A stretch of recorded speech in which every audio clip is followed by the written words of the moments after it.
ये है आरजे कार्तिक की 1 मिनट स्टोरी। ये कहानी एक गांव की जहां मिट्टी खोदते खोदते एक मजदूर को चमकीला पत्थर मिला। उसे इतना पसंद आया कि उसने अपने गधे के गले में घंटी की तरह से बांध लिया। गांव के सेठ जी ने वो देखा तो उससे पूछा कि भाई मुझे दोगे, कितने का दोगे? उसने कहा 1 किलो गुड़ दो, मैं आपको दे दूंगा। सेठ जी ने 50 रुपए का 1 किलो गुड़ उसको दिया और वो पत्थर अपने पास लिया। किराने की दुकान चलाते थे, तराजू की डंडी में बांध दिया।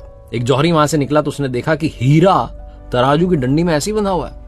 उसने पूछा सेठ जी से। सेठ जी ने कहा हमारे गांव का चमकीला पत्थर है, हमारे यहाँ की मिट्टी से निकला है। उसने कहा मुझे दे दो। सेठ जी ने कहा 100 रुपए। जौहरी कंजूस था, उसने कहा 80 रुपए। सेठ जी कहने लगे भाई 50 में तो मैंने लिया, 100 का तो मैं दूंगा, डबल बेनिफिट लूंगा। वो कंजूस जौहरी सोचने लगा कि कल आ जाऊंगा, कल इनको मना लूंगा। चला गया। उसी शाम में एक दूसरा जौहरी उस गांव से निकल रहा था। उसकी कार खराब हो गई। थोड़ी देर वो गांव में रुका हुआ था तो उसने देखा कि किराने की दुकान पर तराजू की डंडी में हीरा लटका हुआ है। उसने सेठ जी से कहा कितने रुपए? सेठ जी ने कहा 100 रुपए, 1 रुपया कम नहीं। तुरंत उसने 100 रुपए दिए, वो हीरा लिया और निकल लिया। अगले दिन फिर से कंजूस जौहरी आया, आकर के देखता है कि तराजू की डंडी में से हीरा गायब था। उसने पूछा कहां गया?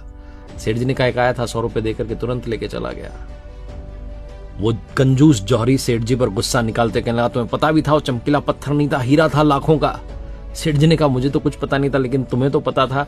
तुम 20 रुपए के लिए झिकझिक करते रह गए और कोई 100 रुपए देकर के सीधा निकाल ले गया।